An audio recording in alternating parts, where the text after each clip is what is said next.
2024 IPL സീസണിൽ നിന്നും ആദ്യം പുറത്താവുന്ന ടീമാണ് മുംബൈ ഇന്ത്യൻസ്.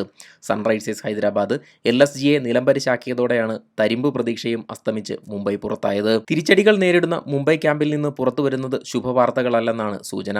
ക്യാപ്റ്റൻ പാണ്ഡ്യയ്ക്കെതിരെ ടീമിൽ പടയൊരുക്കം ശക്തമായെന്നാണ് റിപ്പോർട്ടുകൾ. രോഹിത് ശർമ്മയുടെ നേതൃത്വത്തിൽ മുതിർന്ന താരങ്ങളായ ജസ്പ്രീത് ബുംറയും സൂര്യകുമാർ യാദവും രഹസ്യയോഗം ചേർന്ന് ഹർദിക് പാണ്ഡ്യയുടെ സമീപനത്തിനെതിരെ മാനേജ്മെന്റിൽ പരാതി നൽകിയെന്നാണ് റിപ്പോർട്ടുകൾ. ഇന്ത്യൻ എക്സ്പ്രസ് ആണ് വാർത്തകൾ പുറത്തുവിട്ടത്.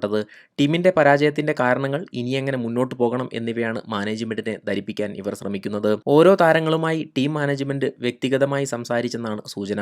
പുതിയ ക്യാപ്റ്റൻ വന്നതോടെ ടീമിന്റെ ഒത്തിണക്കം നഷ്ടപ്പെട്ടുവെന്നതാണ് പരാതി. ഡൽഹി ക്യാപിറ്റൽസിനെതിരായ തോൽവിക്ക് പിന്നാലെ മുംബൈ നായകൻ തിലക് വർമ്മയെ പഴിച്ചതും ഇതിനൊരു പ്രധാന കാരണമാണ്.